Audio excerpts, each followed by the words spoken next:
കേരളത്തിലെ തൊഴിൽ താല്പര്യങ്ങളുടെ കാര്യം നമ്മൾ പറയുമ്പോൾ ഏറ്റവും കൂടുതൽ തൊഴിൽ നൽകുന്ന ഒരു മേഖല ടൂറിസമാണ്. അപ്പോൾ അതിനൊരു പ്രൊജക്ഷൻ എന്തായാലും ഈ ക്യാമ്പ് കൊടുത്തതിനെ ഞാൻ അഭിനന്ദിക്കുന്നു. യൂത്ത് കോൺഗ്രസിന്റെ സംസ്ഥാന ക്യാമ്പ് മുൻ വർഷങ്ങളിലൊക്കെ ഞാനിപ്പോൾ നേരത്തെ രാഹുൽ പറഞ്ഞതുപോലെ പഴയകാല ഓർമ്മകളിലേക്ക് ഇങ്ങനെ പോവുകയായിരുന്നു. ഇപ്പോൾ സത്യത്തിൽ കോൺഗ്രസിന്റെ ഏറ്റവും ഉയർന്ന തലത്തിലൊരു ഭാരവാഹി എന്ന നിലയിൽ പ്രവർത്തിക്കുന്ന എന്നെ സംബന്ധിച്ചിടത്തോളം അതൊരു വലിയ പദവി തന്നെയാണ്, ആഹ്ലാദം, സംശയമൊന്നും.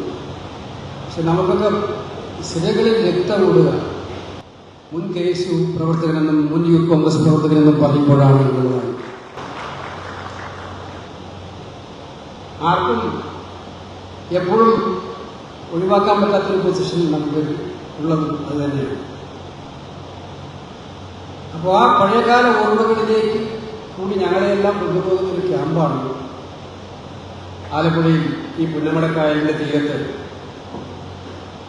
ഏറ്റവും പ്രസിദ്ധമായിട്ടുള്ള നെഹ്റു ട്രോഫി വള്ളംകളി നടക്കുന്ന ഈ ഒരു പവലിയനെടുത്തായിട്ട് യൂത്ത് കോൺഗ്രസ് സംസ്ഥാന കമ്മിറ്റി ഒരുക്കിയിരിക്കുന്നു. ക്യാമ്പിൽ നിന്ന് പുറത്തു പോകുമ്പോൾ 3 ദിവസം കഴിഞ്ഞ് പുറത്തു പോകുമ്പോൾ എന്തെല്ലാം ആയുധങ്ങൾ മനസ്സിൽ സൂക്ഷിച്ചിട്ടാണ് നിങ്ങൾ മുന്നോട്ട് പോവുക? ആ ആയുധങ്ങൾ വർത്തമാനകാലത്തെ ഏറ്റവും നിർണായകമായ പോരാട്ടങ്ങൾക്ക് എന്ത് കരുത്താണ് നൽകുക? ഇതാണ് ഈ ക്യാമ്പിനെ ഉറ്റുനോക്കുന്നവരെല്ലാം മനസ്സിൽ സൂക്ഷിക്കുന്ന കാര്യം. ഞാൻ അതിദീർഘമായി പ്രസംഗിക്കാൻ ആഗ്രഹിക്കുന്നില്ല, ഒരുപാട് നേതാക്കന്മാർ വന്നുള്ളൂ. യൂത്ത് കോൺഗ്രസിന്റെ ക്യാമ്പുകൾ അത് ചിന്താദൂരങ്ങളായിരുന്നു, ആശയസംവാദങ്ങളുടെ പോരാട്ടങ്ങളായിരുന്നു, മാതൃസംഘടനക്കകത്തുള്ള കറക്റ്റീവ് ഫോഴ്സായി മാറ്റാൻ വേണ്ടിയിട്ടുള്ള പ്രേരകശക്തിയായിട്ടുണ്ടായിരുന്നു. പുതിയ നമ്മൾ ജീവിക്കുന്ന കാലഘട്ടം ജനറേഷനിൽ ഒരുപാട് മാറിയ കാലഘട്ടം. ഞങ്ങളുടെ ജനറേഷനല്ല, അന്ന് നമ്മൾ നേരിട്ടിരുന്ന അഭിമുഖീകരിച്ചിരുന്ന ആ ജനറേഷനല്ല ഇപ്പം നിങ്ങൾ അഭിമുഖീകരിക്കുന്ന ജനറേഷൻ. 18 വയസ്സ് മുതലുള്ള അങ്ങോട്ടുള്ള ആളുകൾ എടുത്ത് നോക്കിയാൽ സത്യത്തിൽ സയന്റിഫിക്കായിട്ട് പറയുന്നവരെന്ന് പറയുന്നത് ജനറേഷനുകൾ ചേഞ്ച് ചെയ്യുമ്പോൾ ഇവരുടെ ആശയ രൂപീകരണത്തിൽ, സ്വഭാവ രൂപീകരണത്തിലെല്ലാം ശാസ്ത്രീയമായ മാറ്റങ്ങൾ ഉണ്ടാകുമെന്ന് ശാസ്ത്രജ്ഞന്മാർ തന്നെ പ്രതിപാദിച്ചിട്ടില്ല. അപ്പൊ നിങ്ങൾ അഭിമുഖീകരിക്കുന്ന പുതിയ യൂത്തിന്റെ, ഈ പുതിയ കാലഘട്ടത്തിലെ യൂത്തിന്റെ അഭിരുചിക്കനുസരിച്ച് ഈ ഓർഗനൈസേഷനെ കെട്ടിപ്പടുക്കുക എന്നുള്ള ഒരു ഡീപ്പറായ കൺസൾട്ടേഷനാണ് ഈ 3 ദിവസക്കാലം ഉണ്ടാകേണ്ടത് എന്നാണ്. യൂത്ത് കോൺഗ്രസ് കേവലം ഒരു രാഷ്ട്രീയ പാർട്ടിയുടെ കാർബൺ കോപ്പി മാത്രമല്ല, മറിച്ച് വർത്തമാനകാല യുവതയുടെ വികാരങ്ങളും ചിന്തകളും ഷെയർ ചെയ്യുന്ന പ്ലാറ്റ്ഫോം കൂടിയാണ്. നമ്മളെല്ലാ കാലത്തും പറഞ്ഞിരുന്നു അത് തന്നെ. അഫ്കോഴ്സ് കോൺഗ്രസ്സുകാരാണ് നമ്മളെല്ലാവരും. ആ ആശയങ്ങളാണ് നമ്മളെ മുന്നോട്ട് നയിക്കുന്നത്. ആ ആശയങ്ങളുടെ വിജയത്തിലേക്കുള്ള യാത്രയാണ് നമ്മളെ കൊണ്ടുപോകുന്നത്. ആ ആശയങ്ങളുടെ വിജയത്തിലേക്കുള്ള യാത്ര കൊണ്ടുപോകണമെങ്കിൽ കോൺഗ്രസ് എല്ലാ കാലത്തും ഉയർത്തിപ്പിടിക്കുന്ന പാവപ്പെട്ടവന് വേണ്ടിയിട്ടുള്ള പോരാട്ടം, സാമൂഹ്യ നീതിക്ക് വേണ്ടിയിട്ടുള്ള പോരാട്ടം, അത് മുന്നിൽ ഉയർത്തിപ്പിടിച്ചുകൊണ്ടായിരുന്നു. ഇവിടെ നേരത്തെ സൂചിപ്പിച്ചു, നമ്മളിപ്പോൾ കേന്ദ്രത്തിലും സംസ്ഥാനത്തും കണ്ടിട്ടില്ല. കേന്ദ്രത്തിൽ 11 കൊല്ലക്കാലമായി, ഇവിടെ 9.5 കൊല്ലമാണ്. ഒരു പ്രതിപക്ഷ സംഘടന, രാഹുലിവിടെ പറഞ്ഞതിനെ അഭിവാദ്യം ചെയ്യുകയാണ്. ഒരു പ്രതിപക്ഷ സംഘടന, സമര സംഘടന എന്നതിൽ എല്ലാ പ്രതിസന്ധികളിലും കരുത്തോടെ ലാത്തിക്ക് മുമ്പിലും തോക്കിന് മുന്നിലും ജലപീരയ്ക്ക് മുമ്പിലും വീരോട് വന്നവരാണ് നിങ്ങളെല്ലാവരും എന്നുള്ളത് ഞാൻ അഭിമാനപൂർവ്വം തന്നെ ഉയർത്തിപ്പിടിക്കാൻ ആഗ്രഹിക്കുകയാണ്, നിങ്ങളെ അഭ്യർത്ഥിക്കുകയാണ്. ആ സഹനസമര വേദികളിൽ, ആ യാത്രകളിൽ സ്വന്തമായി ശരീരത്തിന് പോറലേറ്റവർ, വിഷമങ്ങൾ അനുഭവിച്ചവർ ഒരുപാട് പേരുണ്ട്. അത് കണ്ണൂരിലുണ്ട്, പാലക്കാടുണ്ട്, ആലപ്പുഴയിൽ ഏറ്റവും കൂടുതലുണ്ട്. നമുക്ക് മുഖ്യമന്ത്രിയുടെ ജീവൻ രക്ഷ ഇവിടെ സൂചിപ്പിച്ചു. ഏറ്റവും ചുവടുവയ്ക്കാണ് നിങ്ങൾ ജില്ലാ പ്രസിഡന്റ് പോലും സംസ്ഥാന സെക്രട്ടറിമാർ പോലും ഈ ജില്ലയിൽ അവരുടെ ശരീരം തന്നെ CPM-നെതിരായിട്ടുള്ള ഈ പിണറായിക്കെതിരായിട്ടുള്ള പോരാട്ടത്തിന്റെ ഏറ്റവും വലിയ സാക്ഷ്യപത്രങ്ങളായി നിൽക്കുന്നു എന്നുള്ളത് സത്യമായിട്ടുള്ള കാര്യം. അതുകൊണ്ട് പറയുമ്പോൾ നമ്മുടെ യാത്രയിൽ നമ്മൾ കുറച്ചുകൂടി ജാഗ്രതയോടുള്ള സംഘടനാ പ്രവർത്തനം താഴേക്ക് കൊണ്ടുപോകണമെന്നാണ് എനിക്ക് നിങ്ങളോട് അഭ്യർത്ഥിക്കാൻ കഴിയും. മുൻകാല യൂത്ത് കോൺഗ്രസ് പ്രവർത്തനങ്ങളുടെയും കോൺഗ്രസ് പാർട്ടിക്ക് ഇന്ന് ഏറ്റവും ആവശ്യം അടിസ്ഥാനപരമായിട്ടുള്ള ജനബന്ധമുള്ള പ്രവർത്തകരെ താഴെ കൊണ്ടുവരാൻ. എവിടെയാണ് ഉണ്ടാകേണ്ടത് എന്ന് ചോദിച്ചാൽ സംശയം വേണ്ട, മണ്ഡലത്തിലും ബൂത്തിലുമാണ്. മണ്ഡലത്തിലും ബൂത്തിലും ജനബന്ധമുള്ള പ്രവർത്തകന്മാർ എല്ലാ കാലത്തും കോൺഗ്രസിന് അതിന്റെ ഏറ്റവും വലിയ സന്ദേശമാകുന്ന വളണ്ടിയർമാരുമായിട്ട് പ്രവർത്തിക്കുന്ന യൂത്ത് കോൺഗ്രസാണ്. അപ്പൊ അത് ഈ ക്യാമ്പിന്റെ മുഖ്യ ലക്ഷ്യമായി സംഘടനാ പ്രവർത്തകർ മാറണമെന്നാണ് എനിക്ക് നിങ്ങളോടെല്ലാം അഭ്യർത്ഥിക്കാനായിട്ടുള്ളത്. നിങ്ങളുടെ പ്രസിഡന്റിനോട് ഞാൻ പലവട്ടം സൂചിപ്പിച്ചിട്ടുള്ളതാണ്. ഈ പോരാട്ട വീര്യം ശക്തമാണ്, നിങ്ങളുടെ സാന്നിധ്യം ശക്തമാണ്. നിങ്ങളുടെ നേതാക്കന്മാരെല്ലാം ഈ ഇരിക്കുന്ന ഹാളിലേക്ക് നേതാക്കന്മാരെല്ലാം ഒന്നിനൊന്ന് മെച്ചപ്പെട്ടവരാണ്, വേദിയിലായാലും സ്റ്റേജിലായാലും. പക്ഷെ ഈ നേതൃത്വ ജില്ലയിലും ബ്ലോക്കിലും മണ്ഡലത്തിലും ബൂത്തിലും കൂടി ഉണ്ടാക്കിയെടുക്കാൻ വേണ്ടിയിട്ടുള്ള വളരെ ഡീപ്പറായിട്ടുള്ള ഓർഗനൈസേഷണൽ പ്രവർത്തനങ്ങൾ നിങ്ങളുടെ ക്യാമ്പിന്റെ ഭാഗമായി ഉണ്ടാക്കിയെടുക്കണമെന്നാണ് എനിക്ക് പറയാനായിട്ട്. സങ്കടപ്പെടുന്നവന്റെ കൂടെ നിൽക്കുന്ന പാർട്ടിയാണ് കോൺഗ്രസ്. നിങ്ങൾക്കറിയാം, വീടില്ലാത്തവരുടെ ഏറ്റവും വലിയ സ്വപ്നം എന്താണ്? വീടുണ്ടാക്കുന്ന സ്വപ്നമാണ്. ഈ സർക്കാർ അവർക്ക് മോഹം നൽകി ലൈഫ് പദ്ധതി ഉണ്ടാക്കുമെന്ന് പറഞ്ഞ് കുറെ പേർക്ക് വീട് കൊടുക്കുമെന്ന് പറഞ്ഞ് അധികാരത്തിൽ സർക്കാരാണ്. ഇപ്പോൾ നമ്മുടെ സംസ്ഥാനത്ത് എവിടെയും യാത്ര ചെയ്ത് നമുക്കറിയാം, പണി തുടങ്ങി പൂർത്തീകരിക്കാത്ത, ഞങ്ങളൊക്കെ ജനപ്രതിനിധികൾ ഇരിക്കുമ്പോൾ കിട്ടുന്ന നിവേദനങ്ങളിൽ ഭൂരിപക്ഷം അതാണ്. തുടങ്ങി വെച്ചു, തറക്കല്ലിട്ടു, പിന്നീട് പൂർത്തിയാക്കാൻ പറ്റില്ല. അവരുടെ മോഹങ്ങൾ, ആ വലിയ സൗധം വെറും തറക്കല്ലിൽ നിൽക്കുന്ന അവസ്ഥയിലാണ് ഈ സർക്കാർ അവരെ കൊണ്ടുപോകുന്നത്. ഉമ്മൻചാണ്ടി മുഖ്യമന്ത്രിയായിരുന്നപ്പോൾ പാവപ്പെട്ടവന് ചികിത്സിക്കാൻ ഏത് മാർഗം ഉപയോഗിച്ച് സഹായിക്കുന്ന സർക്കാർ ഉണ്ടായിരുന്നെങ്കിൽ ഇന്ന് അവിടെ സെലക്റ്റീവ് സഹായങ്ങൾ കൊടുക്കുന്ന സർക്കാരാണ് കേരളം ഭരിച്ചുകൊണ്ടിരിക്കുന്നത്. ഇപ്പോൾ രോഗിയുടെ അടുത്ത്, വീടില്ലാത്തവരുടെ അടുത്ത്, കഷ്ടപ്പെടുന്ന കർഷകരുടെ അടുത്ത്, അവിടെയെല്ലാം ഓടിയെത്തുന്ന ഒരു സഹോദരനായി യൂത്ത് കോൺഗ്രസിന്റെ താഴെപ്രവർത്തകൻ മാറുന്നു. ഇപ്പൊ തീർത്തും മാറുന്നില്ലാന്നല്ല ഞാൻ പറഞ്ഞു. അതൊരു ലക്ഷ്യമാക്കിയെടുത്ത് അവർക്ക് വേണ്ടിയിട്ടുള്ള സേവന സന്നദ്ധമായിട്ടുള്ളൊരു സേനയാക്കി യൂത്ത് കോൺഗ്രസിനെ മാറ്റാൻ വേണ്ടിയിട്ടുള്ള കർമ്മപരിപാടി. തൊഴിലില്ലായ്മ വളരെ രൂക്ഷമാണ് നമ്മുടെ നാട്ടിൽ. ഇപ്പൊ രാഹുൽ ഇവിടെ പറഞ്ഞു, PLFS-ന്റെ സർവേ തന്നെ പറയുന്നത് ഇന്ത്യയിലെ ഏറ്റവും കൂടുതൽ തൊഴിലില്ലായ്മ 2% കൂടുതൽ. ശരാശരി ദേശീയ ശരാശരിയിൽ 2% കൂടുതൽ. 5.5 അവിടെയാണെങ്കിൽ ഇവിടെ 7.5. 9 കൊല്ലം ഭരിച്ച പിണറായി വിജയന്റെ കാലത്തെ തൊഴിലില്ലായ്മ പരിഹരിക്കാൻ വേണ്ടി എന്ത് നടപടി സ്വീകരിച്ചു? ഇന്ന് കേരളത്തിൽ കാണുന്ന സാമൂഹ്യ അന്തരീക്ഷത്തിന് ഏറ്റവും പ്രധാനപ്പെട്ട കാരണങ്ങളിലൊന്ന് എന്ന് നോക്കിയാൽ അതിന് കബഡി നിരത്തേണ്ട കാര്യമൊന്നുമില്ല. യുവാക്കളുടെ അക്രമം വർദ്ധിക്കുന്നതും നാട്ടിൽ കലാപങ്ങൾ ഉണ്ടാകുന്നതിനും പ്രധാനപ്പെട്ട കാരണങ്ങൾ നോക്കാൻ കബഡി നിരത്തേണ്ട കാര്യമില്ല. അതിൽ പ്രധാനപ്പെട്ട കാരണങ്ങളിലൊന്ന് ഈ രൂക്ഷമായ തൊഴിലില്ലായ്മയാണ്. അത് പരിഹരിക്കാൻ എന്ത് നടപടി സ്വീകരിച്ചു? 9 കൊല്ലം കൊണ്ട് ഏകദേശം 1.8 ലക്ഷം പേരെയാണ് ഈ സർക്കാർ പിൻവാതിലൂടെ നിയമിച്ചത്. 30,000 പേരെ ശരാശരി ഒരു വർഷം പിൻവാതിലൂടെ നിയമിക്കുകയാണ്. എംപ്ലോയ്മെന്റ് എക്സ്ചേഞ്ചിൽ പേര് രജിസ്റ്റർ ചെയ്ത ചെറുപ്പക്കാർ ക്യൂ നിൽക്കുന്നു. പബ്ലിക് സർവീസ് കമ്മീഷൻ പരീക്ഷയ്ക്ക് റാങ്ക് ലിസ്റ്റ് ചെറുപ്പക്കാർ ക്യൂ നിൽക്കുന്നു. ഇവിടെയാണ് 9 കൊല്ലം കൊണ്ട് 1.4 വർഷം 1.8 ലക്ഷം ആരാണ്? അർഹതപ്പെട്ടവനാണോ? എംപ്ലോയ്മെന്റിൽ പേര് രജിസ്റ്റർ കാത്തിരിക്കുന്ന ചെറുപ്പക്കാരനാണോ? PSC പരീക്ഷയിൽ കാത്തിരിക്കുന്ന ചെറുപ്പക്കാരനാണോ? അഭ്യസ്തവിദ്യരായിട്ടുള്ള മറ്റൊരു യുവതി യുവാക്കളാണോ? അല്ല.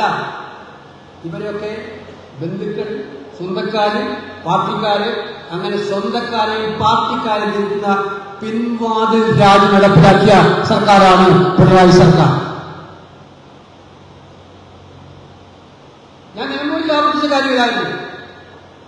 കേരളത്തിലെ ചെറുപ്പക്കാരുടെ ശാപം കിട്ടിയ സർക്കാരാണ് പിണറായി സർക്കാർ എന്നുള്ള കാര്യം ഉറപ്പിച്ച് പറയാൻ കഴിയും. കാരണം ഒരു തൊഴിലിന് വേണ്ടി വേദാമ്പലെ പോലെ കാത്തു നിൽക്കുന്ന ചെറുപ്പക്കാരുടെ മുന്നിൽ കടക്കും പുറത്ത് എന്ന് പറഞ്ഞ് സ്വന്തം പാർട്ടിക്കാരെയും ബന്ധുക്കളെയും ആ ജോലിയിൽ തിരികെ കയറ്റിയിട്ടുള്ള ചെറുപ്പക്കാരുടെ ശാപം വാങ്ങിച്ച സർക്കാരാണ് ഈ സർക്കാർ.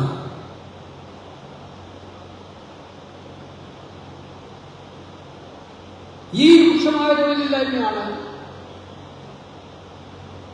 മറ്റസുഖങ്ങളിലേക്ക് ഉണ്ടാക്കിയത്. അതുകൊണ്ട് തൊഴിലില്ലായ്മ പറ്റി രാഹുലിനോടും സഹപ്രവർത്തകരോടും എനിക്ക് പറയാനുള്ളത്, ഇത് അവസാനിപ്പിക്കണ്ടേ? ഈ പിൻവാതിൽ നിയമനം അവസാനിപ്പിക്കണ്ടേ? ഇത് എക്സ്പോസ് ചെയ്യണ്ടേ? എനിക്ക് യൂത്ത് കോൺഗ്രസുകാരോട് പറയാനുള്ളത്, 9 കൊല്ലക്കാലം നടത്തിയ സഖാവ് പിണറായി വിജയന്റെ കാലത്ത് നടത്തിയ പിൻവാതിൽ നിയമനങ്ങൾക്ക് ഓഡിറ്റ് ഏർപ്പെടുത്താൻ യൂത്ത് കോൺഗ്രസ് തയ്യാറാകണം. അത് പൊതുജന മധ്യത്തിൽ പറയണം. ഇത്ര പേർ നിങ്ങളുടെ ഗ്രാമത്തിൽ കിട്ടിയിരിക്കുന്ന ജോലി ഇത്രയും പേർ കാത്തു നിൽക്കുമ്പോൾ അവർക്ക് കൊടുക്കാതെ കൊടുത്തിരിക്കുന്നത് സ്വന്തക്കാർക്ക്, ബന്ധുക്കൾക്ക്, അവർക്കാണ്. ഈ ചെറുപ്പക്കാരുടെ വഞ്ചനയ്ക്കെതിരായിട്ടുള്ള ഏറ്റവും ശക്ത പ്രതിഷേധം അത് പറയണം, മുന്നോട്ട് കൊണ്ടുപോകണം. അവിടെ നിശ്ചയദാർഢ്യത്തോടെ ഉറപ്പോടെ പറയണം. നമ്മളിത് വെറുതെ പ്രസംഗിക്കാൻ പറയുന്നതല്ല, വോട്ട് കിട്ടാൻ പറയുന്നതല്ല. നിങ്ങൾക്ക് സംശയമൊന്നും വേണ്ട, ഇതൊരു വെറുവാക്കല്ല. 2026 ഈ സംസ്ഥാനത്ത് വരാൻ വേണ്ടി പോകുന്നത് ഐക്യജനാധിപത്യ മുന്നണിയുടെ സർക്കാരായിരിക്കുമെന്നതിന് സംശയമാണ്. അവിടേക്ക് നിങ്ങൾ ഈ പരിപാടി തൊഴിലില്ലായ്മ പ്രശ്നത്തെക്കുറിച്ചും പിൻവാതിൽ നിയമത്തെക്കുറിച്ചും ഓടിച്ചു തുടങ്ങുമ്പോൾ ഒരു ബദൽ പരിപാടി കൂടി UDF ഗവൺമെന്റ് വന്നാൽ ഈ തൊഴിലില്ലായ്മ പരിഹരിക്കാം. നാട്ടിലെ ചെറുപ്പക്കാർക്ക് പ്രതീക്ഷ നൽകുന്ന ഒരു ബദൽ പരിപാടി കൂടി നമ്മൾ മുന്നോട്ട് വെച്ചിരിക്കുമെന്നുള്ള കാര്യം ഇവിടെ നമുക്ക് പറയാൻ ആഗ്രഹിക്കും. തൊഴിലില്ലായ്മ തന്നെയാണ് ഇന്നിപ്പോ നമ്മുടെ മനസ്സ് മരവിച്ചു പോകുന്നു. നമ്മുടെ എല്ലാം ജീവിതത്തിൽ നമ്മളെല്ലാം സ്വന്തമായിട്ട് കാണുന്ന ഏറ്റവും എന്താണ്, മനസ്സിൽ താലോലിക്കാൻ ഉണ്ടായാലും ഇല്ലെങ്കിലും, ജീവിച്ചിരിപ്പുണ്ടെങ്കിലും ഇല്ലെങ്കിലും, ഓരോ സാധാരണക്കാരുടെയും മനസ്സിൽ താലോലിക്കാനുള്ള ഏറ്റവും വലിയ ഓർമ്മയാണ് സ്വന്തം അമ്മയുടെ ഓർമ്മ. അമ്മയുടെ സ്ഥാനം എന്താണ് നമ്മുടെ ജീവിതത്തിൽ? അമ്മയെ കൊല്ലുന്ന മക്കൾ എന്നുള്ള നാടായിട്ട് കേരളം മാറുമെന്ന് പറഞ്ഞാൽ, അമ്മയെ കൊല്ലുന്ന മക്കളായിട്ട് കേരളം മാറുന്ന അവസ്ഥ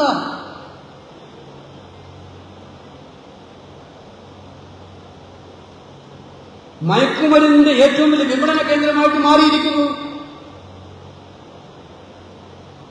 9.5 കൊല്ലമായി ഭരിക്കുന്ന പിണറായി വിജയനും 11 കൊല്ലം ഭരിക്കുന്ന മോഡിയും ഈ മയക്കുമരുന്ന് ശൃംഖലയെ വേട്ടയാടാൻ അവർക്കെന്താ ആയുധങ്ങളില്ല?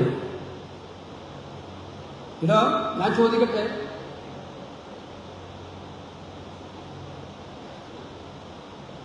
മഹത്തരമായ പോരാട്ടങ്ങളുടെ നമ്മുടെ എതിരാളികളായിട്ടുള്ള പാകിസ്ഥാന്റെ ഷെല്ലാക്രമണങ്ങളെയും മിസൈലിനെയും തകർക്കാൻ കഴിയുന്ന ശക്തി നമ്മുടെ രാജ്യത്തിലുണ്ടെങ്കിൽ ഈ മയക്കുമരുന്ന് ശൃംഖലയെ തകർക്കാൻ ശക്തി മോഡിക്കും പിണറായി വിജയനും ഇല്ലേ? കേരളം മയക്കുമരുന്നുകളുടെ പർദീസയാക്കി മാറ്റുന്നതിന് ഒന്നാം പ്രതി മിസ്റ്റർ പിണറായി വിജയൻ നിങ്ങളാണ് എന്നുള്ള കാര്യത്തിൽ ഒരു സംശയം വേണ്ട. നിങ്ങളുടെ നിസ്സംഗതയാണ്, നിങ്ങളുടെ പാർട്ടനൈസേഷനാണ്. ഉറപ്പിച്ചു പറയാം. ഇന്നലെ സൈക്കിലാലിന്റെ രക്തസാക്ഷിത്വമായി. കേരളത്തിൽ നടന്ന രാഷ്ട്രീയ ക്രിമിനൽ ആക്രമണങ്ങളുടെ പരമ്പര എടുത്തു നോക്കണം. കേരളത്തിലെ ജയിലുകൾ എടുത്തു നോക്കണം. ജയിലുകളിലെ ക്രിമിനൽ പുള്ളികൾ എടുത്തു നോക്കണം. ജയിലുകളിൽ ക്രിമിനൽ പുള്ളികൾക്ക്, കൊലപാതകങ്ങൾക്ക് ശിക്ഷയുടെ ഭാഗമായി കിട്ടുന്ന കേന്ദ്രങ്ങളല്ല ജയിലുകൾ. അവർക്ക് സുഖവാസ കേന്ദ്രങ്ങളാണ് ജയിലുകൾ. ആ സുഖവാസ കേന്ദ്രങ്ങളാക്കിയിട്ടുള്ള സർക്കാരാണ് സർക്കാർ. അവിടെ മയക്കുമരുന്ന് വ്യാപനമുണ്ട്, കച്ചവടമുണ്ട്, ഒരുപാട് തെളിവുകളാണല്ലോ, ഞാൻ പറയേണ്ട കാര്യമില്ലല്ലോ. ഒരാളെ 58 പെട്ടി കൊല്ലാൻ ഒന്നുകിൽ മയക്കുമരുന്ന് ഉപയോഗിക്കണം, അല്ലെങ്കിൽ ലക്കിന് തീരാത്ത മദ്യം ഉപയോഗിക്കണം. അല്ലാണ്ട് സാധാരണക്കാരെ പറ്റുള്ളൂ. പൊളിറ്റിക്കൽ പാർട്ട്നൈസേഷൻ ഇതിന് കൊടുത്തത്, ക്രിമിനൽ വൽക്കരണത്തിന് കൊടുത്തത്, ആ ക്രിമിനൽ വൽക്കരണത്തേക്ക് നയിക്കുന്ന മയക്കുമരുന്ന് മാഫിയക്ക് കൊടുത്തത് ശ്രീ പിണറായി വിജയൻ സർക്കാരാണ്. അവരെ പിടിച്ചു കെട്ടണം. നമ്മുടെ ഒരു ചെറുപ്പക്കാരനെയും മോഹങ്ങളും സ്വപ്നങ്ങളായി നോക്കുന്ന ഞാൻ ഒരു ചെറുപ്പക്കാരനെയും ഈ ശൃംഖലയിലേക്ക് വിടില്ല എന്നുള്ള പ്രതിജ്ഞയുമായി യൂത്ത് കോൺഗ്രസ് സംഘടനാ രംഗത്ത് ശക്തമായിട്ടുണ്ടാകുമെന്നാണ് എനിക്ക് പറയാനുള്ളത്. ഇനിയുള്ള ദിവസങ്ങളിൽ നിങ്ങളുടെ അജണ്ടകൾ സെറ്റ് ചെയ്യുന്നതിനകത്ത് ഏറ്റവും നമ്മുടെ ഗ്രാമങ്ങളിലെ ഏതെങ്കിലും ചെറുപ്പക്കാരന് ഇത് കൊണ്ടുപോകാൻ ആവശ്യപ്പെടുമ്പോൾ അവർക്കെതിരെ സമരസന്നദ്ധ സേനയായിട്ട് നമ്മൾ മാറുന്നു. പിണറായിക്കെതിരെ പോരാട്ടം നടത്തുമ്പോഴും ചെറുപ്പക്കാരുടെ രക്ഷാകവചമായിട്ട് നമ്മൾ നിൽക്കണം. ഇത് രണ്ടുമായി കണക്ട് ചെയ്യുന്ന വേറൊരു കാര്യമാണ് തൊഴിലില്ലായ്മ. നാട്ടിലെ ലോ ആൻഡ് ഓർഡർ കണക്ട് ചെയ്യുന്ന ഭാഗമാണ് ബ്രെയിൻ ഡ്രെയിൻ. ഞെട്ടിപ്പിക്കുന്ന കണക്കാണ്. ഞാൻ കഴിഞ്ഞ ദിവസം നോക്കിയപ്പോ 2018 കേരളത്തിൽ 1.3 ലക്ഷം പേരാണ് വിദേശത്ത് പഠിക്കാൻ പോയത്. 1.3 ലക്ഷം വിദ്യാർത്ഥികൾ. 2018 5 കൊല്ലം കഴിഞ്ഞ് 2023 അത് 2.5 ലക്ഷമായി. നേരെ ഇരട്ടിയായി. 2 ലക്ഷം പേരാണ് 23 കേരളത്തിൽ നിന്നും പഠിക്കാൻ പുറത്തേക്ക് പോയി. മിക്കവാറും പേര് തിരിച്ചു വരുന്നത്.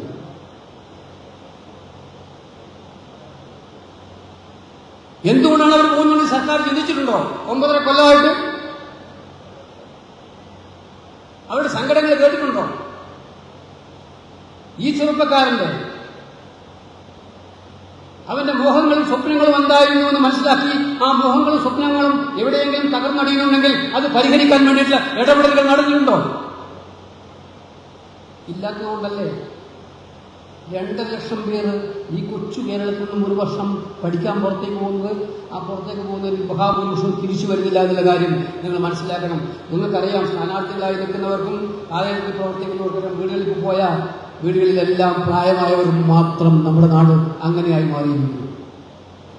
ഈ പോക്കാട് പോകുന്നെങ്കിൽ ഒരു 10 കൊല്ലം കഴിഞ്ഞാൽ നമ്മുടെ നാട്ടിൽ യുവത്വമില്ലാത്ത നാടായിട്ട് നമ്മുടെ നാട് മാറുമോ എന്ന് ഭയപ്പെടേണ്ട അപകടകരമായ സാഹചര്യത്തിലേക്ക് ഇത് പോവുകയാണ്. ഇന്ത്യയിൽ നിന്നും പുറത്ത് വിദേശത്ത് പോയി പഠിക്കുന്നവരിൽ, വിദേശത്ത് അഭയം തേടിയെത്തുന്നവരിൽ 20% പേർ 5-1 ഇന്ത്യയിൽ നിന്നും ആകെയില്ല 5-1 കേരളത്തിലാണെന്നുള്ള ഞെട്ടിപ്പിക്കുന്ന കണക്കാണ് ഇവിടെ ഉണ്ടാകും. സർക്കാരിന് വല്ല ഇതിനെക്കുറിച്ച് ചർച്ച ചെയ്യാനുള്ള സമയമുണ്ടോ? അവർക്ക് അതിനൊന്നും സമയമില്ല.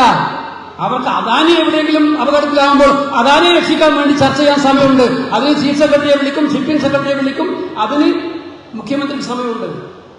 ഇത്തരം കേരളത്തിന്റെ ഏറ്റവും സങ്കീർണമായ പ്രശ്നങ്ങൾ നമുക്കുണ്ടാക്കണം. അവർക്കില്ലാത്ത സമയം നമ്മൾ കണ്ടെത്തണം. നമുക്ക് പദ്ധതി വേണം. നമ്മുടെ ചെറുപ്പക്കാരന് പ്രതീക്ഷ കൊടുക്കാൻ, അവനെ കേരളത്തിൽ പിടിച്ചു നിർത്താൻ, അവന് വിദ്യാഭ്യാസം, മേന്മയുള്ള വിദ്യാഭ്യാസം കൊടുക്കാൻ, വിദ്യാഭ്യാസം നടത്തിക്കഴിഞ്ഞാൽ അവന് ജോലി കിട്ടുമെന്ന് ഉറപ്പുവരുത്താൻ അതിനുള്ള പദ്ധതി നമുക്കുണ്ട്. ഭാവനാസമ്പന്നമായ പദ്ധതികൾ നമ്മുടെ കയ്യിലുണ്ട്.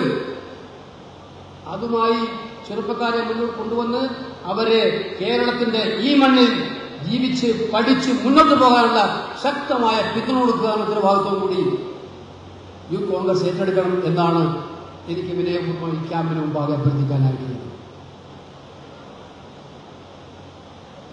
അത് മുന്നോട്ട് കൊണ്ടുപോട്ടെ. കാരണം കേന്ദ്രം ഭരിക്കുന്നവർക്കും കേരളം ഭരിക്കുന്നവർക്കും പാവപ്പെട്ടവന്റെ സാധാരണക്കാരുടെ അജണ്ട ഇല്ല.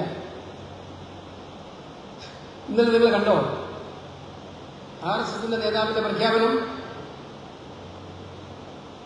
അടിയന്തരാവസ്ഥയെക്കുറിച്ച് പറയുമ്പോൾ ഈ രാജ്യം ചെയ്ത ഏറ്റവും വലിയ അപരാധങ്ങളിൽ ഒന്നാണ് ഭരണഘടനയുടെ 382 വകുപ്പിന്റെ ഭാഗമായിട്ട് ഉണ്ടാക്കിയത്. അടിയന്തരാവസ്ഥ പ്രഖ്യാപിച്ച് അതിൽ ഇന്ദിരാഗാന്ധി പ്രധാനമന്ത്രിയായിരുന്നപ്പോൾ കൊണ്ടുവന്ന ഭേദഗതി കോൺസ്റ്റിറ്റ്യൂഷണൽ അമെന്റ്മെന്റ് സോഷ്യലിസവും മതേതരത്വവും സെക്യുലറിസവും ഇന്ത്യൻ ഭരണഘടനയുടെ ഭാഗമാക്കിയതാണ് ഏറ്റവും വലിയ അപരാധം. നമുക്ക് അത്ഭുതമൊന്നും വേണ്ട. RSS എന്ന് പറഞ്ഞു 47 സ്വാതന്ത്ര്യം കിട്ടിക്കഴിഞ്ഞപ്പോ കോൺഗ്രസ് ഭരണഘടന ഉണ്ടാക്കാൻ മഹാനായ ഡോക്ടർ അംബേദ്കറിനെ ചുമതലപ്പെടുത്തി ഭരണഘടനാ സമിതി രൂപീകരിച്ച് അതുമായി ബന്ധപ്പെട്ട വിലപ്പെട്ട ചർച്ചകൾ നടക്കുമ്പോൾ അന്ന് RSSന്റെ മുഖപത്രമായ ഓർഗനൈസർ പറഞ്ഞത് നമുക്ക് പോലെ ഭരണഘടന വേണ്ട, മനുസ്മൃതി തന്നെ മതി നമുക്ക് ഭരണഘടനയായിട്ട്. ആ മനുസ്മൃതിയാണ് കേരളത്തിന് വേണ്ടത്, ഇന്ത്യക്ക് വേണ്ടതെന്ന് പറഞ്ഞ RSSന്റെ നേതാവെന്നും ഈ ഒരു പ്രസ്താവന വന്നത് അത്ഭുതപ്പെടേണ്ട. 50 വർഷത്തെ മുമ്പുള്ള അടിയന്തരാവസ്ഥയെക്കുറിച്ച് ഇപ്പോൾ ഓർമ്മിക്കുന്നത് എന്തിനു വേണ്ടിയിട്ടായിരുന്നു എന്നുള്ള അജണ്ട ഇപ്പൊ പുറത്തു വന്നിരിക്കുകയാണ്. അത് വേറൊന്നുമല്ല, ഈ നാട്ടിൽ മതേതരത്വം അത് ഭരണഘടനയെ ഭാഗമാക്കണ്ട. സോഷ്യലിസം എനിക്ക് മനസ്സിലാകുന്നില്ല. ആരെയാണ് സോഷ്യലിസം വേദനിപ്പിക്കുക? കേരളത്തിൽ നിന്ന് അഭിമാനത്തോടെ പറയാൻ പറ്റും, നമുക്ക് സമ്പന്നരും ദരിദ്രരുമുള്ള വ്യത്യാസം വളരെ കുറഞ്ഞ നാടാണ് നമ്മുടെ നാട്. ഇവിടെ ഉണ്ട്, ഇപ്പോൾ ഇല്ലാതെ ഞാൻ പറയുന്നില്ല, പക്ഷെ നിങ്ങൾ താരതമ്യേന കുറവാണ്.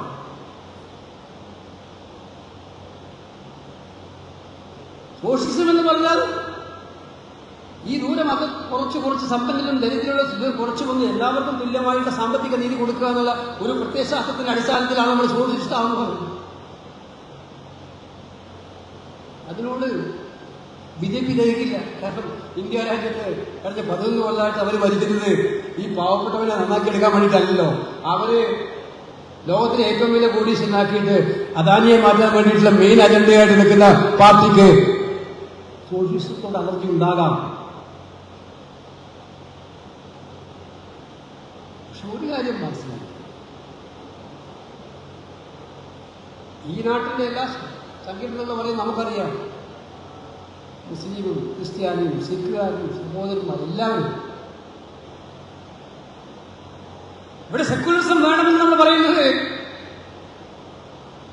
ഈ നാട് ഇന്ത്യ രാജ്യത്തിന്റെ ഏറ്റവും സങ്കീർണതകളെ മനസ്സിലാക്കിയിട്ടാണ് അന്ന് ഭാരതന്മാർ ഇതുപോലെ വൈജാത്യങ്ങളിലൂടെ നാട്ടിലാക്കുന്നത്. ഇവിടെ നിങ്ങൾ ടാർഗറ്റഡ് ആയിട്ടുള്ള സമൂഹത്തെ ടാർഗറ്റ് ചെയ്തുകൊണ്ട് തെരഞ്ഞെടുപ്പിൽ വോട്ട് നേടാൻ വേണ്ടി ശ്രമിച്ചുകൊണ്ടിരിക്കുന്ന ഒരു കാലത്താണ് വീണ്ടും സെക്യുലറിസം കൂടി ഭരണഘടനയിൽ നിന്ന് മാറ്റണമെന്ന് നിങ്ങൾ പറയുന്നത്. ഇത് ഏതെങ്കിലും സമൂഹത്തിന് വേണ്ടിയിട്ടല്ല, ഇവര് ഹൈന്ദവ സമൂഹത്തിന് വേണ്ടിയിട്ട് കിട്ടുന്നവരാണെന്ന് ധാരണ ഹൈന്ദവ സമൂഹത്തിന് വേണ്ട. ഹൈന്ദവ സമൂഹത്തിന്റെ വികാരങ്ങളെ ഉള്ളിലേക്ക് അതെടുത്തുപയോഗിച്ച് തെരഞ്ഞെടുപ്പ് കാര്യത്തിന് ഉപയോഗിക്കാൻ വേണ്ടിയിട്ടുള്ള ഒരു ആയുധമാക്കിയിട്ടാണ് അവർ കൊണ്ടുവന്നത്. അപ്പൊ എല്ലാവരും നിങ്ങൾ മനസ്സിലാക്കേണ്ടത്, പഹൽഗാം അറ്റാക്ക് ഉണ്ടായി, ഒരു കാലത്തും ഉണ്ടാവാത്ത വണ്ണമുള്ള തീവ്രവാദ ആക്രമണങ്ങളിൽ ഒരു പ്രത്യേകത ഇപ്രാവശ്യത്തെ പഹൽഗാം അറ്റാക്കിനുണ്ടായി. അവിടെ 26 പേരെ വെടിവെച്ചു കൊന്നു. ഞാനന്ന് കാശ്മീരിൽ ശ്രീനഗറിലുണ്ടായിരുന്നു പബ്ലിക് അക്കൗണ്ട്സ് കമ്മിറ്റി മീറ്റിംഗുമായി ബന്ധപ്പെട്ട്. എനിക്ക് നേരിട്ട് അതിന്റെ വിവരങ്ങൾ മനസ്സിലാക്കാൻ സാധിച്ചിട്ടുണ്ട്. ഒരിക്കലും പാകിസ്ഥാനിന്റെ ആക്രമണത്തിൽ സംഭവിക്കാത്ത ഒന്നാണ് നടന്നു, ഭീകരാക്രമണങ്ങൾ നടക്കാത്ത ഒന്ന് അവിടെ നടന്നു. ആളുടെ പേര് ചോദിച്ച് മതം മനസ്സിലാക്കിയിട്ട് വെടിവെച്ചു കൊന്നു. ഹിന്ദുവാണെന്ന് ഐഡന്റിഫൈ ചെയ്ത് വെടിവെച്ചു കൊന്നു. എന്തിനാണ്?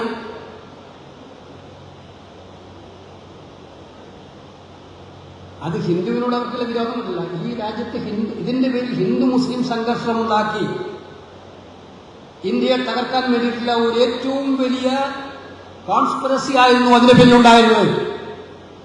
പക്ഷെ അവിടെ ഇന്ത്യ രാജ്യം ഹിന്ദുവും മുസൽമാനും ഒന്നിച്ച് എല്ലാ പാർട്ടികളും ഒന്നിച്ച് ഈ രാജ്യത്തിന് വേണ്ടി നിലകൊണ്ടു, സൈന്യത്തിനോടൊപ്പം നിലകൊണ്ടു. ഞാൻ അഭിമാനം കൊള്ളുന്നു. ഞാൻ കേട്ട അടുത്ത കാലത്തെല്ലാം കേട്ട നമ്മളെല്ലാം കോരിത്തിരിപ്പിച്ച ഒരു ശബ്ദം. നമ്മൾ എറണാകുളത്ത് മരിച്ച, കാശ്മീരിൽ മരിച്ച എറണാകുളത്തെ അദ്ദേഹത്തിന്റെ മകളുണ്ടല്ലോ, ആ കുട്ടിയുടെ പേര് രാമയുടെ മകളുടെ പേര് ആരതി. ഞാനവരെ കാണാൻ പോയിരുന്നു. ആരതിയുടെ അച്ഛൻ രാമയെ തന്നെ സ്വന്തം മകളുടെ മുന്നിൽ വെച്ചിട്ടാണ് വെടിവെച്ച് കൊല്ലുന്നത്. അപ്പൊ ആരതി നമ്മൾ ആലോചിച്ചു, നമുക്ക് സങ്കടമായിരിക്കും. ഒരു മകളുടെ മുമ്പിൽ വെച്ച് അച്ഛനെ വെടിവെച്ചു കൊല്ലുന്നു, കണ്ടുകൊണ്ടിരിക്കും. അവസാനം അവരുടെ ജീവനും അപകടത്തിലാണെന്ന് കണ്ടപ്പോൾ അവർ ജീവൻ ഓടി രക്ഷപ്പെട്ടു, രണ്ടും കൊച്ചു മക്കളെയും കൂടി. അപ്പൊ അവര് ഞങ്ങളോട് പറഞ്ഞു, അത് മീഡിയയോട് അവർ പറഞ്ഞു, അന്ന് രാത്രി മുഴുവൻ ജീവിക്കുമോ മരിക്കുമോ എന്നത് ദേവദാതി ഒട്ടും പരിചയമില്ലാത്തൊരു സ്ഥലത്ത് ഭയാനകമായ അന്തരീക്ഷത്തിൽ നിൽക്കുകയായിരുന്നു നമ്മളെല്ലാം. അവിടെ വെച്ച് ഞങ്ങൾക്ക് 2 സഹോദരന്മാരെ, എനിക്ക് പിറക്കാത്ത 2 സഹോദരന്മാരെ എനിക്ക് കിട്ടി. ആ 2 പേരും മുസ്ലിം സമുദായത്തിൽപ്പെട്ടവരാണ് എന്ന് ആരതി പറയുന്നത് ഈ നാട് കേട്ടതാണ്. അതാണ് ഇന്ത്യയുടെ സൗന്ദര്യം. അതാണ് കോൺഗ്രസ് ഈ രാജ്യത്തിന് പകർന്നു കൊടുത്ത സൗന്ദര്യം. അതാണ് മതേതരത്വത്തിന്റെ ഏറ്റവും വലിയ മഹനീയത.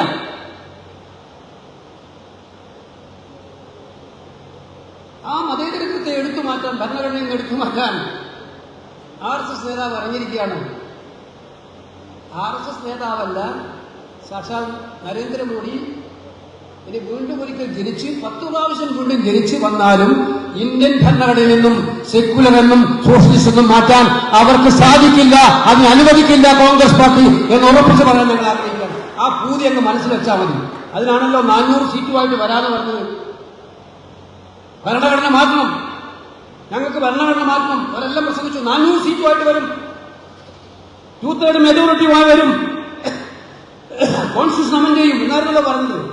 അവിടെ ഇന്ത്യൻ ജനത പറഞ്ഞു 400 ഇല്ല, 240 ഉള്ളൂ, വേണമെങ്കിൽ 2 ഏണികളെയും കൂട്ടി ഭരിച്ചോ എന്ന് പറഞ്ഞിട്ടാണല്ലോ ഏണികളെ കൂട്ടി ഇപ്പം ഭരിക്കുന്നത്. മോഡിയെ വെല്ലുവിളിക്കുന്നു. ഇന്ത്യൻ ഭരണഘടനയിൽ സെക്യുലറിസവും അതുപോലെ സോഷ്യലിസവും മാറ്റാൻ ധൈര്യമുണ്ടെങ്കിൽ പാർലമെന്റിലേക്ക് വരണം, അവിടെ കാണിച്ചു തരാം കോൺഗ്രസും ഇന്ത്യ മുന്നണിയും എന്ത് സംഭവിക്കുമെന്നുള്ളത്. അത് വൈരാഗ്യത്തിന്റെ പേരിലല്ല, ഈ നാടിനെ അത്രയും സ്നേഹിക്കുന്നതുകൊണ്ടാണ്, എല്ലാ ജനവിഭാഗങ്ങളെയും അത്രയും സ്നേഹിക്കുന്നതുകൊണ്ടാണ് കോൺഗ്രസുകാർ എന്നതിൽ ഞങ്ങളത് പറയുന്നത്. അതുകൊണ്ട് ഈ അജണ്ടകളെ നിങ്ങൾ മനസ്സിലാക്കുക. വരാനിരിക്കുന്ന വഴികൾ സുഗമമായിരിക്കില്ല.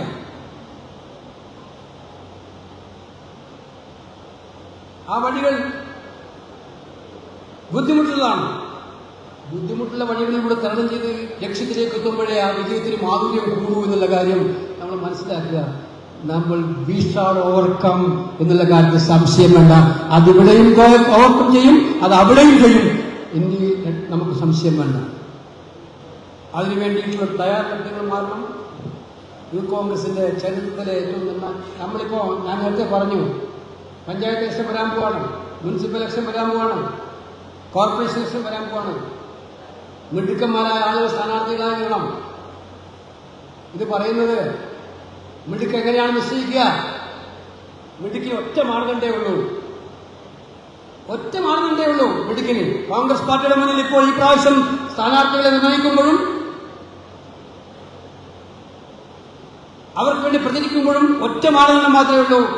ആർക്കാണോ ആ വാർഡിൽ, ആ മേഖലയിൽ കൂടുതൽ ജനപിന്തുണ, അതായിരിക്കും അവരുടെ മിടുക്ക് നിർണ്ണയിക്കുന്ന ഏറ്റവും വലിയ മാനദണ്ഡം. എനിക്ക് നിങ്ങളോട് പറയാനുള്ളത്, നിങ്ങൾ അവിടെ കാവൽ ഭടന്മാരെ പോലെ നിൽക്കണം. കോൺഗ്രസിനകത്ത് ഇപ്പോൾ തോൽപ്പിക്കാൻ കഴിയില്ല, നമ്മൾ ജയിക്കുമെന്നുള്ള കാര്യം ഉറപ്പാണ്. UDF വരും. നമ്മുടെ എതിരാളികൾ ഇപ്പോൾ ആകെ നോക്കുന്നത് എങ്ങനെയെങ്കിലും കോൺഗ്രസിനകത്ത് 2-3 അഭിപ്രായ വ്യത്യാസങ്ങൾ ഉണ്ടാക്കാൻ പറ്റുമോ, എന്നിട്ടെങ്കിലും ഇതിനൊന്ന് ഇല്ലാതാക്കാൻ പറ്റുമോ എന്നൊക്കെയാണ്. അതുകൊണ്ട് ഞാൻ യൂത്ത് കോൺഗ്രസിനോട് പറയാൻ ആഗ്രഹിക്കുന്നത്, എല്ലാവർക്കും ഇഷ്ടങ്ങളുണ്ടാവും, അനിഷ്ടങ്ങളൊക്കെ ഉണ്ടാവും. നേതാക്കന്മാർക്ക് പ്രത്യേക താല്പര്യം ഉണ്ടാവും, ഇല്ലാതിരിക്കും. അതൊന്നും എനിക്ക് പ്രശ്നമുള്ള കാര്യമല്ല. പക്ഷെ ഒരിക്കലും യൂത്ത് കോൺഗ്രസിന്റെ പ്രവർത്തകന്മാർ സ്പോയിലേഴ്സ് ആവാൻ നിന്ന് കൊടുക്കരുത് എന്നുള്ള കാര്യം ഞാനിവിടെ വിനയപൂർവ്വം അറിയിക്കാൻ ആഗ്രഹിക്കണം. അതിന് വേണ്ടിയിട്ടുള്ള ആര് പരിശ്രമിച്ചാലും എത്ര ഉന്നതരായാലും ഞാൻ അടക്കമുള്ള ആളുകൾ നമുക്ക് സ്പോയിലേഴ്സ് വേണ്ട. നമുക്ക് വേണ്ടത് ഈ പാർട്ടി അധികാരത്തിൽ കൊണ്ടുവരാൻ വേണ്ടിയുള്ള ഒരു ശക്തമായ യാത്രയായിരിക്കണം. ഇനി അങ്ങോട്ട് ഒരു മിനിറ്റ് പോലും വരെ ചിന്തിക്കാത്ത യാത്ര. ആ യാത്രയിൽ നമുക്ക് വിജയം നേടിയെടുക്കാൻ കഴിയും. അതുകൊണ്ട് സ്വയം ശക്തമായിട്ട് മുന്നോട്ട് പോവുക, സംഘടിപ്പിച്ച് മുന്നോട്ട് പോവുക. ഇവിടെ ശ്രാവൺ ഇവിടെ ഉണ്ട്, IYCയുടെ ജനറൽ സെക്രട്ടറി. ഞാൻ യൂത്ത് കോൺഗ്രസ് പ്രസിഡന്റോടും പറയാൻ ആഗ്രഹിക്കുന്നത് ഈ ക്യാമ്പിൽ വെച്ച് ഒരു തീരുമാനം എടുക്കണം. ബൂത്ത് കമ്മിറ്റികൾ ഇല്ലാത്ത യൂത്ത് കോൺഗ്രസ് ബൂത്തല്ല വാർഡ് ഒരാഴ്ച നിങ്ങളുടെ ഇഷ്ടത്തിനനുസരിച്ച് മണ്ഡലം കമ്മിറ്റികളില്ലാത്ത മേഖലകളിൽ അവിടെയൊക്കെ കൊള്ളാവുന്നവരെ വെക്കാനുള്ള ഉത്തരവാദിത്തം ഈ വരുന്ന 2 മാസത്തിനകം അതായിരിക്കണം ഏറ്റവും വലിയ അജണ്ട. താഴെത്തട്ടിൽ പ്രവർത്തകരെ കൊണ്ടുവരാൻ വേണ്ടിയുള്ള അജണ്ടയാണ്. മുകളിലെല്ലാം ഭംഗിയാണ് എന്ന് പറഞ്ഞ് താഴെയൊന്നും ഇല്ലാതിരുന്നാൽ ഈ മുകളിലുള്ള ഭംഗി പെട്ടെന്ന് താഴേക്ക് വിടിഞ്ഞ് വീഴുമെന്നത് മനസ്സിലാക്കിയാൽ മതി. അടിത്തറ ഭദ്രമാക്കിയിട്ടേ മുന്നോട്ട് പോകാൻ പറ്റൂ. അതിന്റെ അടിത്തറയുടെ കാര്യത്തിൽ അല്പം ആശങ്കാകുലനായിട്ടാണ് ഞാൻ പറയുന്നത്. അതുകൊണ്ട് അത് ശക്തമാക്കാൻ വേണ്ടിയിട്ടുള്ള ശക്തമായിട്ടുള്ള തീരുമാനങ്ങൾ ഈ ക്യാമ്പിൽ ഉണ്ടാകട്ടെ എന്ന് പറഞ്ഞുകൊണ്ട് ആലപ്പുഴയിലെ ഈ ക്യാമ്പിന് എല്ലാ വിജയങ്ങളും ആശംസിച്ചുകൊണ്ട് ഈ ക്യാമ്പ് ഉദ്ഘാടനം ചെയ്തു. നമസ്കാരം. ജയ് ഹിന്ദ്.